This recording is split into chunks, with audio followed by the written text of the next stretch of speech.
पूर्ण राजस्थान को कवर करते हैं हम। राजस्थान की हर खबर देखते रहिए डीपीके न्यूज पर।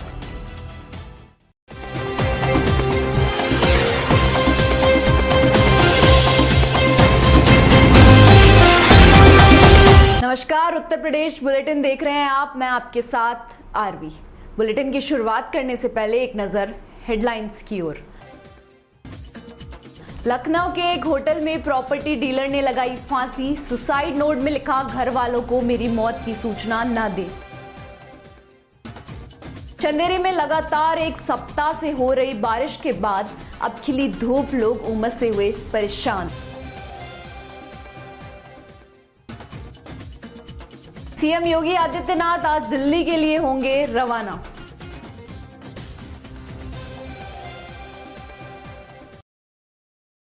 और खबरें विस्तार से।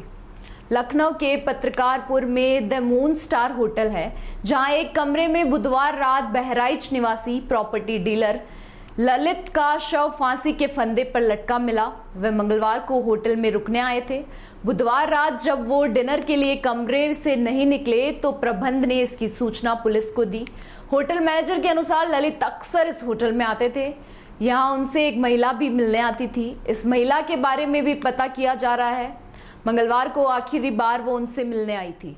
पुलिस महिला की तलाश कर रही है। सुसाइड नोट मिला है, उसमें लिखा कि उसके परिवार को उसकी मौत का जिम्मेदार ना माना जाए। वे काफी टूट चुके हैं। पुलिस के मुताबिक कमरे में कोई ऐसी आपत्तिजनक चीज नहीं मिली जो हत्या की तरफ इशारा करे। पोस्टमार्टम रिपोर्ट के आधार पर जांच और कार्रवाई की दिशा तय होगी। बिजनौर के चांदपुर में दबंगों और बदमाशों का बोलबाला। दबंगों ने बदमाशी के दम पर अवैध खनन से भराव से पहले तो पीड़ित की दीवार गिराई, फिर दीवार बनाने पर पीड़ित को दबंगाई दिखाते हुए बनाई गई दीवार को गिरा दिया। मामला चांदपुर थाना क्षेत्र के ग्राम बमनोला का है, जहां दीवार गिराते हुए दबंगों का वीडियो भी वायरल हुआ है। अब पीड़ित यादराम सिंह पुत्र धन सिंह ने अपनी दीवार बनवाने को लेकर एसडीएम चांदपुर के से मामले में गुहार लगाई। पीड़ित का आरोप है कि इससे पहले उसने थाना अध्यक्ष चांदपुर को भी शिकायत की थी, लेकिन उन्होंने दबंगों के खिलाफ कोई कानूनी कार्रवाई नहीं की, जिससे पीड़ित डरा और सहमा हुआ है। पीड़ित ने गुहार लगाई कि उसकी दीवार बनवाई जाए और थाना अध्यक्ष चांदपुर को आदेशित किया जाए कि दबंगों के खिलाफ सख्त से सख्त कानून कार्रवाई करें। क्या नाम है आपका? मिंटू नाम है सर। आप जो एसडीएम साहब के पास आए हैं, क्या परेशानी में आए आप लोग? सर हमें ये परेशानी है, हमारे 40 साल पापा जी ने हमारी जमीन पहले है खरीदी जी, और 25 साल पहले दीवार खड़ी हमारी और जो दीवार जहाँ से उखाड़ी थी दूसरे ने भराव डाला सर। दूसरे पक्ष जो है उसने भराव डाल कर और दीवार हमारी फेल दी सर। अब मैं दीवार कर रहा हूँ तो दीवार सर कर नहीं दे रहा हो, जान से मारने की धमकी दी है। नु कह रहा है अगर यही ड्यूटी लगा दी तो साले तुझे जान से मार दूंगा।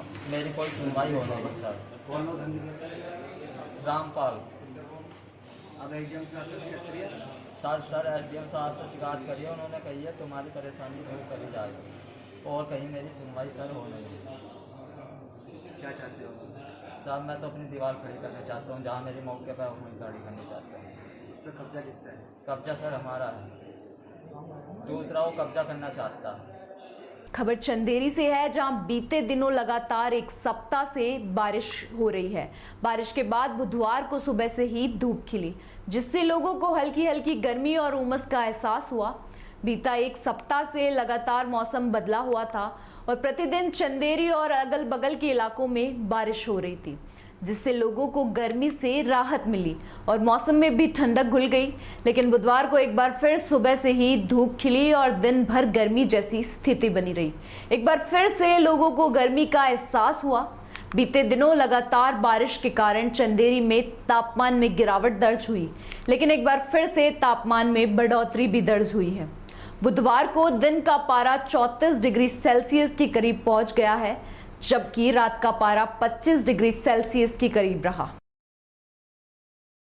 खबर उत्तर प्रदेश के रायबरेली जिले में गुरवंशगंज चौराहे के आरकेएस पब्लिक स्कूल की छात्रा चांदनी तिवारी ने इंटर में 86.8% अंक प्राप्त कर जिले में टॉप 10 में 9वां स्थान पाकर जिले का नाम रोशन किया।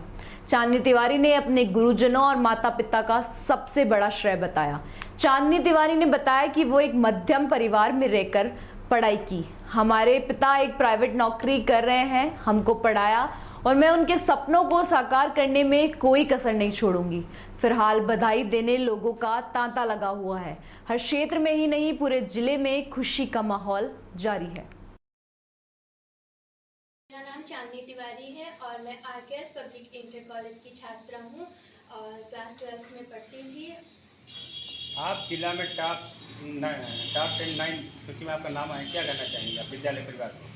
विद्यालय परिवार को, स्पेशली मेरे मैनेजर सर राकेश्वर सिंह को मैं बहुत सारा धन्यवाद देना चाहती हूँ, क्योंकि उन्हीं की इंस्पिरेशन से, उन्हीं की मोटिवेशन से मैं आज यहाँ तक पहुँची हूँ। और thanks to all teachers and students also, thank you so much. इसके बाद आप क्या बनना चाहेंगे?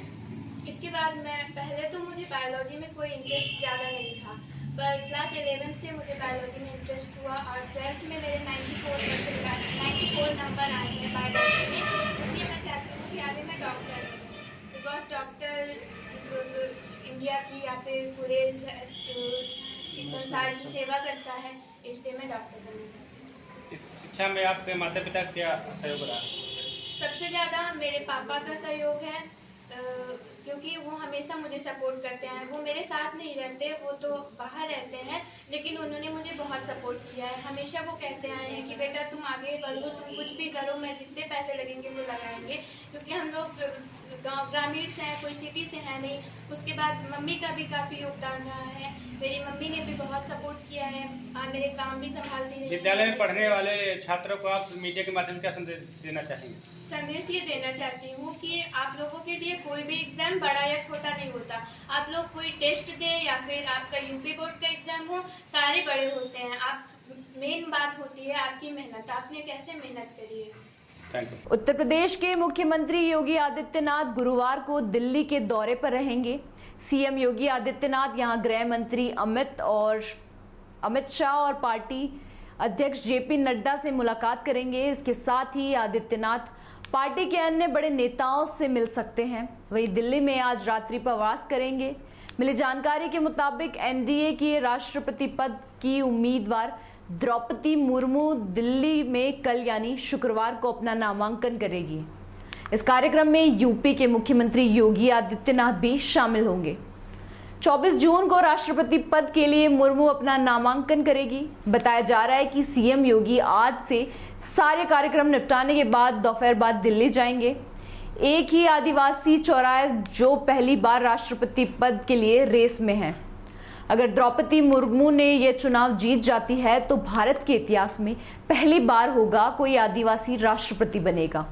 इस तरह पहला आदिवासी राष्ट्रपति का कार्ड बीजेपी को सियासी तौर पर आगामी राज्यों के चुनाव में ही नहीं बल्कि 2024 के चुनाव में भी लाभ दिया जा सकता है।